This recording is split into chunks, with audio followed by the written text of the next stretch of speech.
Coming from the Caribbean, we know that our health system is scary. As I talk to my parents, my aunts, my family, my friends, many of them are afraid to grow old in the Caribbean because they do not know where they will go for health care. Quality care costs too much money. What are our governments doing to improve our health system? And what is our role in ensuring that we have the best care possible for our future? Join us today as we talk with Ryan Springer of Trident House International. We're going to talk about some of the challenges and give suggestions on how do we move forward to transform our health.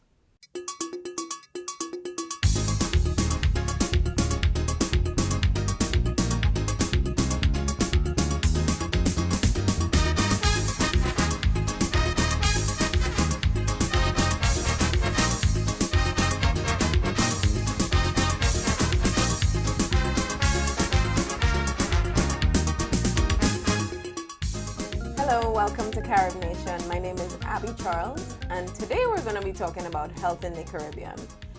We are pleased to have Ryan Springer from Trident House International with us to talk about his concerns about public health as an expert in this area. Welcome, Ryan. It's such a pleasure to have you on set with us today as we talk about public health in the Caribbean. Thank you for having me. Yep. Of course, of course. So tell me a little bit about the work that you are doing with Trident House International, your company. Sure. So I started a consulting firm about 2 years ago. And so the intent was, I've spent most of my professional career here in the US, nonprofit and local government in DC. And so I really wanted to give back to the region in some form or fashion professionally. And so the idea was to create a company where I can work with public, private, and community partners to identify innovative public health strategies that we can implement in the region. And so that's the overall gist of what I'm trying to work on. A couple projects that I have now are around violence prevention, looking at how we can put together a systems approach to violence in the region. We'd love to pilot a project in one of the islands and then look to expand around the region. And then also looking at renewables. So we're looking at renewable energy and trying to foster some of that development in the region, which has an impact in terms of economics and getting into reducing our fossil fuel usage and the emissions from that. So yeah. Okay, so a couple things came out of what we were just talking about. Well, first of all, this whole concept of public health. What is public health? What, in your opinion, is public health, and why does it matter? Right. So, and I'll start with actually stepping back a little even further and talking about population health. Okay. And so when we're looking at population health, you're looking at the health of individuals within a certain geopolitical boundary. And so I like to start that broadly because when we usually think about health, we're thinking about clinical health. Someone has a broken leg, we go to the hospital, we get it fixed. We talk about chronic disease, you go, you get your medication, you take your medication. But when you're thinking about the population as a whole, I love the idea of then, it's a better way to understand that every other sector and every individual plays a role in the health of the population. So education, transport, et cetera. And so that's the context that I view all of my healthcare discussions. And public health is within that context, but it's really just looking at all of the social determinant factors that impact a person's health and well-being. And so again, health, you're looking at transport, education, you're looking at engagement, civic engagement, all of these elements that have a role in people's overall health and well-being. Definitely. And as you were talking about some of the projects that you're working on, you brought up violence prevention. How does violence in our communities affect our health? So if you think about it, folks who have been on the receiving end of some sort of violence, you're looking at some sort of trauma. You might have areas where you continue to, and a good example, of course, PTSD. You come back from war, which is an extreme example, or seems to be an extreme example. And that's post-traumatic stress disorder. And so you have this association of certain sounds for some people where it triggers a memory of some violent act that happened. And so that happens to folks in normal communities. When you are attacked, assaulted, robbed, it's a violation on your personal space and well-being. And so that act has an implication in terms of your overall mental state and well-being. And then, of course, on the community level, you have situations where if you feel like your communities are not safe, there's an economic impact. A lot of companies don't want to put their businesses in your community because there's this level of violence. You don't want to go and take a walk or go biking because you don't feel safe. And so you're talking about if chronic disease is a factor that's playing into your community, if you're not exercising and walking is a simple way to get in some exercise. That impacts your health and well-being. So violence can play a role in multiple ways in communities. Right. And I'm thinking of this quote. Now, from my understanding, and of course I work in public health as well. Of course. You know, whereas medicine and health care focuses on people after they've become ill, public health looks at how do we prevent this in the first place. So how do we take care of the masses versus how do we take care of just one person or an individual at a time. Exactly. And I'm thinking of a quote or something that I read on Facebook. One of my friends posted, her partner was in the hospital, and she posted, you know, since when is our health system not for the middle class? You know, where does the middle class go for their health care? And this is in Trinidad, where we have a public health system where everyone should have access to free health because we're all paying for it. And we have a health system that's depleting. So public health, while it's also the housing and violence and transportation and stress and violence, crime, etc., it also has to do with ensuring that we have health systems that can ensure that people are healthy and that when they do become ill, that they take care of them effectively. Absolutely. And I think that is being stressed right now in terms of we built our healthcare system, you know, however many years ago, and it's based on primary care. Folks are coming in because there's a particular issue. And I don't think the system has grown fast enough to respond to this broader public health conversation. And you know, the Caribbean is interesting. I think most of our islands have a centralized healthcare system where the government pretty much manages a lot of the healthcare or finances a lot of the healthcare. At least in Barbados, I can speak that way. Over the last maybe 5-10 years or more, we've had more involvement of private insurers through the workplace, etc. But even in that public system, we still, and traditionally our communities still view it as something is wrong, let me go into the hospital. And in Barbados, I can say everybody goes to the QEH hospital or main hospital, and they'll go sit in emergency room and wait to be seen in ER. And that's not the way, you know, healthcare should be accessed, as we know from our work here as well. And so you're correct. Moving to this conversation of prevention and getting as far upstream, to use that term, that's floating around as possible, that's the goal. But I think you can't view one component of the system. You've got to look at prevention, treatment, recovery, maintenance, this whole spectrum of how do we prevent as many people from getting involved in or being affected by some disease as possible, and then moving them through the process in an efficient way. One of the things that I think is a huge strength of the Caribbean, and again, I can speak specifically for Barbados, but still needs to be capitalized on. We have strong community healthcare infrastructure. We have polyclinics in Barbados all over the island. And so I know in DC, for example, we've spent the last 20 years spending millions of dollars building out this community healthcare center type infrastructure, whether it's connected to schools, independent, etc. And we've had that in Barbados for years.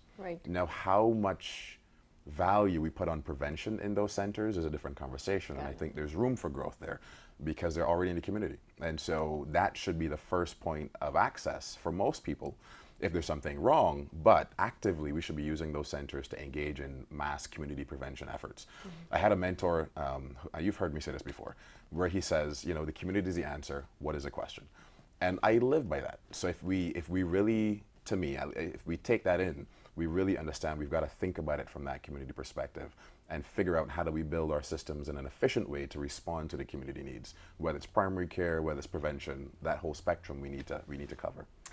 So we're talking here, and we are both, as I said, working in health. So this matters to us. But why does this conversation about public health and about clinics and health system, why does it matter to the everyday guy on the street? To John? Why does it matter? So from aspects where John might understand it directly to parts that he doesn't even understand that impacts him as much as it does. Overall, countries spend more on their GDP on health than people estimate. There's a lot of money going towards health. So as efficient as that can be, that money can go towards other services that people need. Right now we have sick care, as some people would say, where it's really just you get sick, you go to the hospital. And so moving to this conversation of creating a culture of understanding within people that healthcare is something that matters to all of us if we want to move towards a place of health and well-being.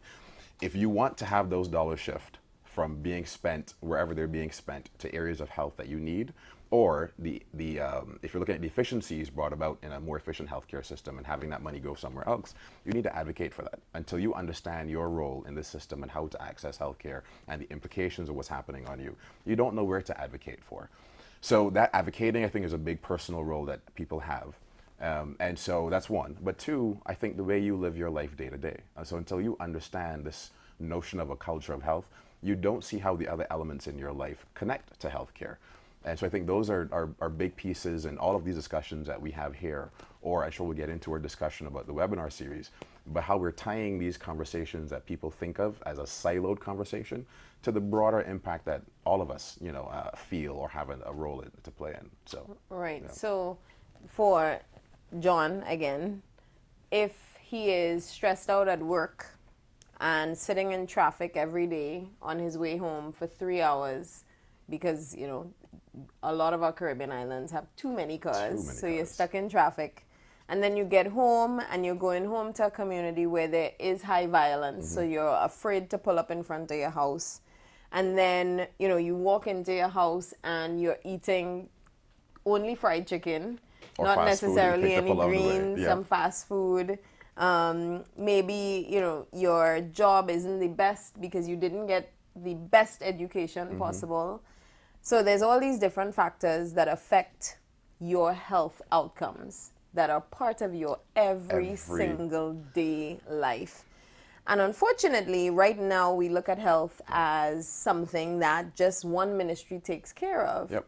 But from my understanding, we're moving, at least in other parts of the world, to a place where multiple ministries should be working together to address health. Tell me a little bit more about what that looks like. And I think that's a key conversation when you're talking about public health, social determinants, et cetera. You can't do it with one ministry or one department of health. And so everybody has to play their role. And so you're looking at these new ways of coordinated and having multiple stakeholders at the table and engage in some work. So going back to your example of John, I mean, John is at risk for so many different things just based on the example you gave. Sitting, as we know, there are a lot of studies that show if you're sitting down for long periods of time, you're putting yourself at risk for heart disease, et cetera. So you've already got that. You talk about education. So we also know that there are direct ties to your overall health and wellness based on your level of education. And so yes, in the Caribbean in general, we have a long history of pushing for higher education. And don't get me started on the overall education conversation. I won't go there. But it is important to reach certain levels because your ability to bring in the kind of financing that you need to take care of your family speaks to your health and well-being as well. And so because of these elements, you need to have all those agencies at the table. So you have the Ministry of Health, you need to have finance at the table. An example in Barbados, and this has been going on in multiple countries as well, a lot of folks are moving towards the sugar tax or some sort of a tax on use of sugar.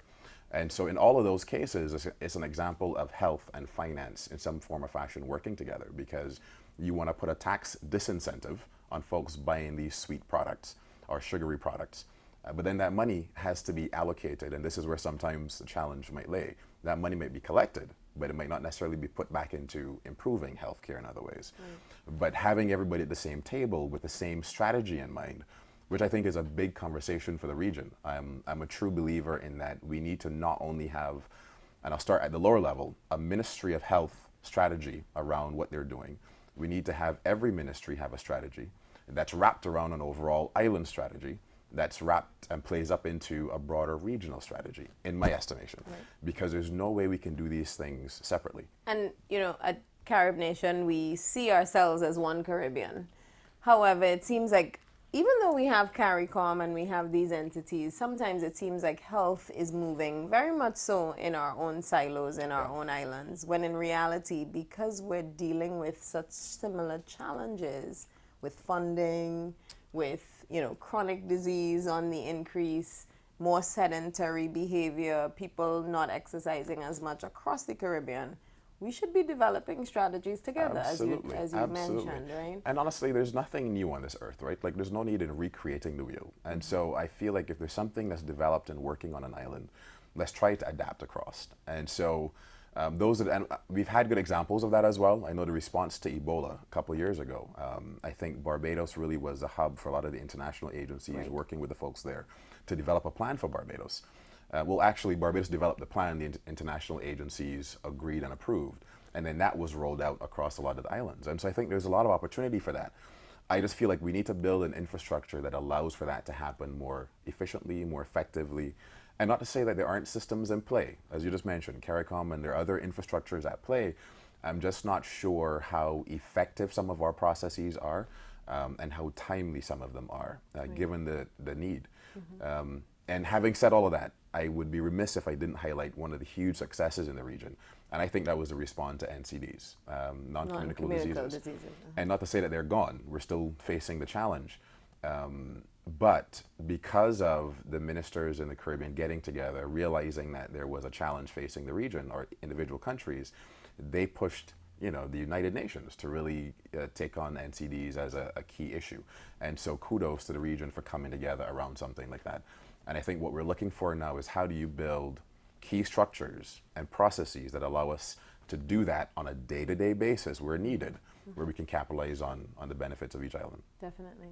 Now, you mentioned HIV briefly. Can you tell me a little bit more about some of the work that we're doing as it relates to learning about HIV as it impacts our Caribbean and the funding for HIV work in the Caribbean? So we recently had our first webinar, Our Health is Our Culture webinar. And so we talked about the funding challenges around HIV. And so most of the money coming into the region for HIV work is coming from PEPFAR. And so there's been a proposal on the table to cut funding for many of the countries for HIV. And so that would be in a staged manner, I forget the dates for which country, but the majority of the islands would lose funding as of, I think, 2018, if I'm not mistaken.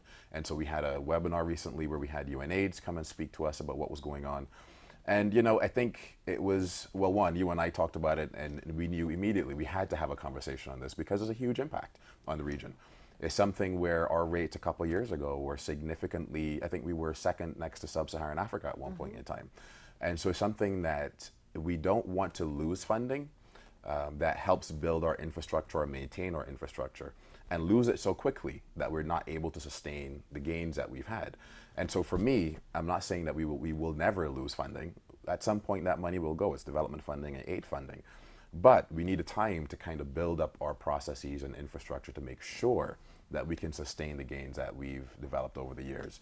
Why that matters to me, just as an individual who lives in the world, HIV is one of those diseases that is so preventable.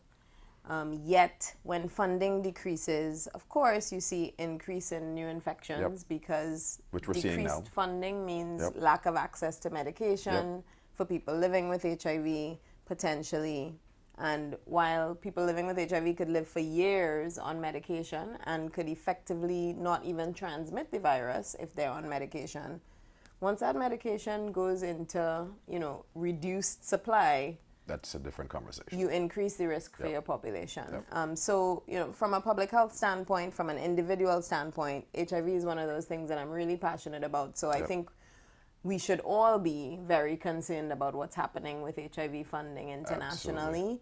And sort of demand from our governments to ask them, what are you doing to replace these funds that might be taken away? Or what's happening. And I know that HIV is this is a topic area that you have a lot of experience in. And so even going back to our original conversation about social determinants and public health in general, going back to John.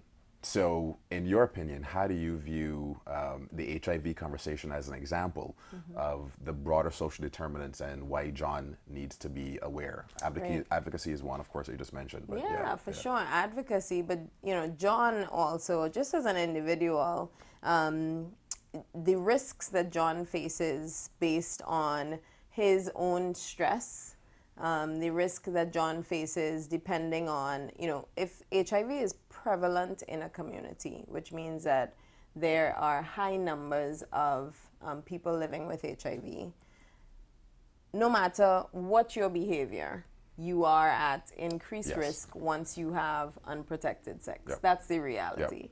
So for John, who might just be living in the world, he should be concerned about what's happening as it relates to HIV treatment in his community. He should be concerned about the fact that if there are higher numbers of people who do not have the income or the resources to be able to afford transportation to get to a clinic or to get tested, that there might be many people who are living with HIV who are not aware of that. So all of those factors can affect John's life.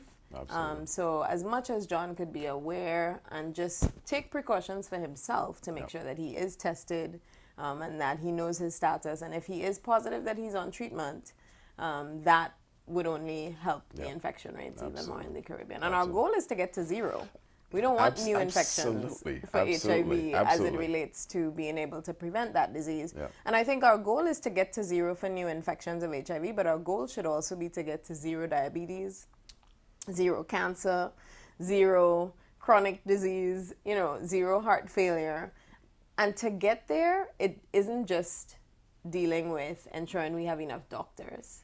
Exactly. It also means ensuring that we have enough walkable streets, bike paths, that we have playgrounds that our kids could play in safely, that are well lit, so that they could go out on a day-to-day basis and don't need to worry about getting shot.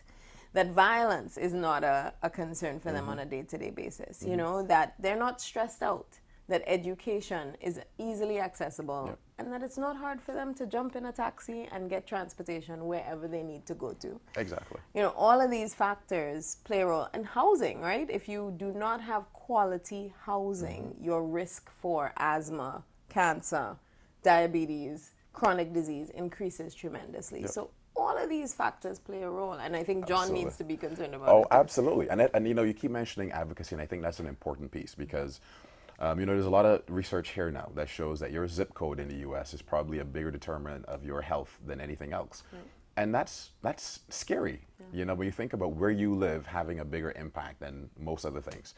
And I think in the Caribbean, it's the same situation. Where you live, the kind of quality housing, as you said, the access to services, and this is not just a hospital, but access to services around you.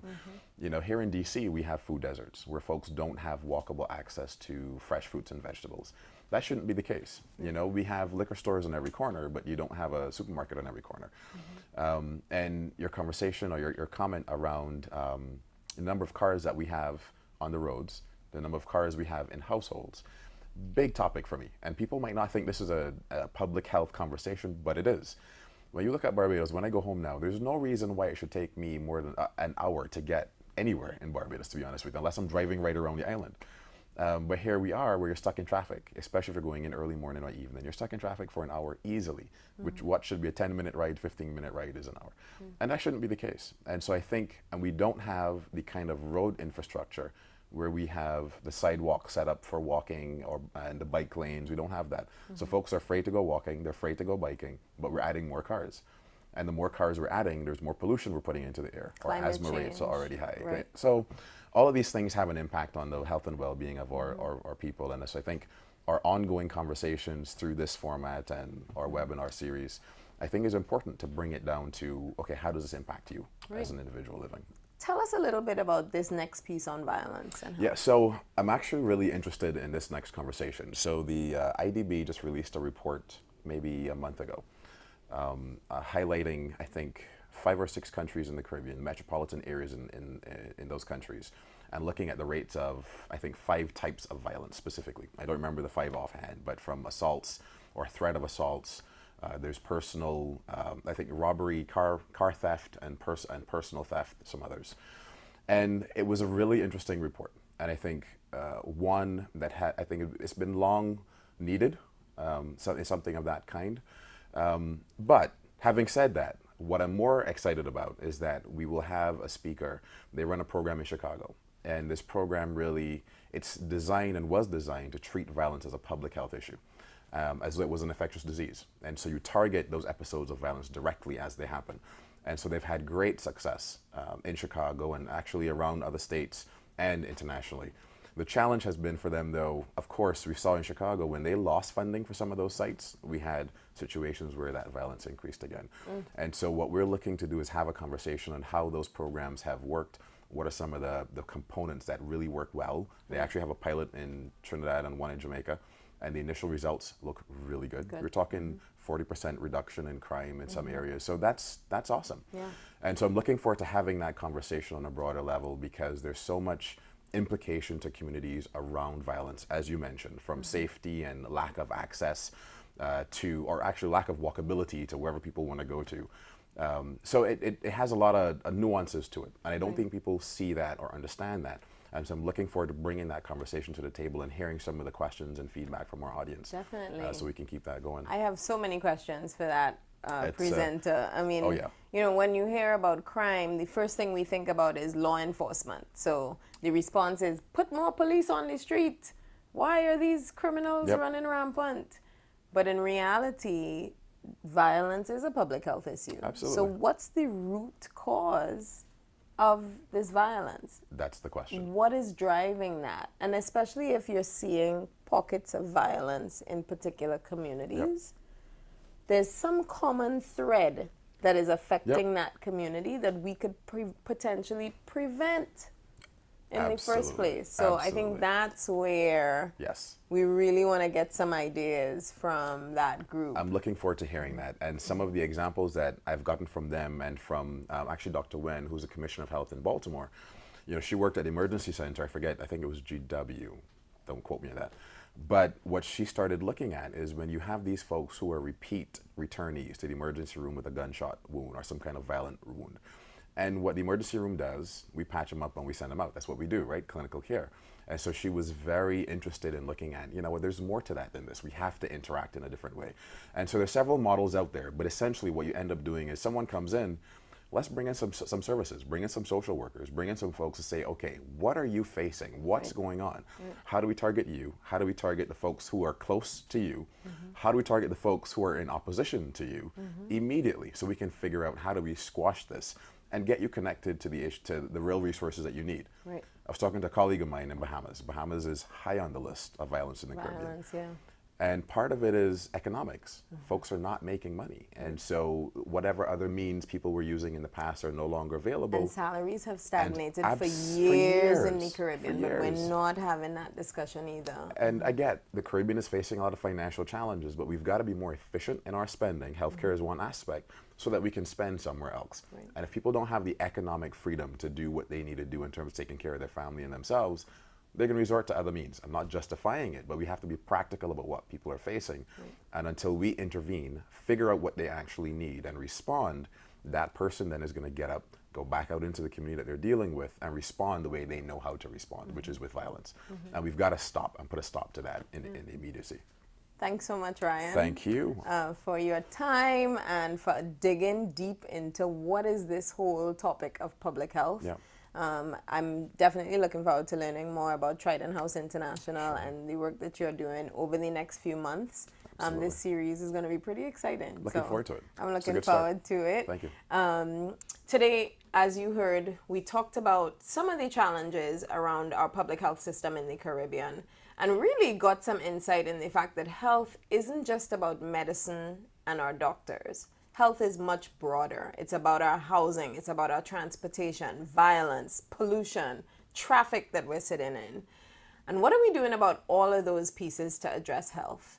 We learned today that we're going to be having that discussion on a regular webinar once every 2 months. And for you to join in, you can join us at www.tridenthouseinternational.com. We'll drop that link. Anywhere that you see this video, you'll find the link nearby, so you can always click on it to sign on to the webinar. Once again, this is Carib Nation.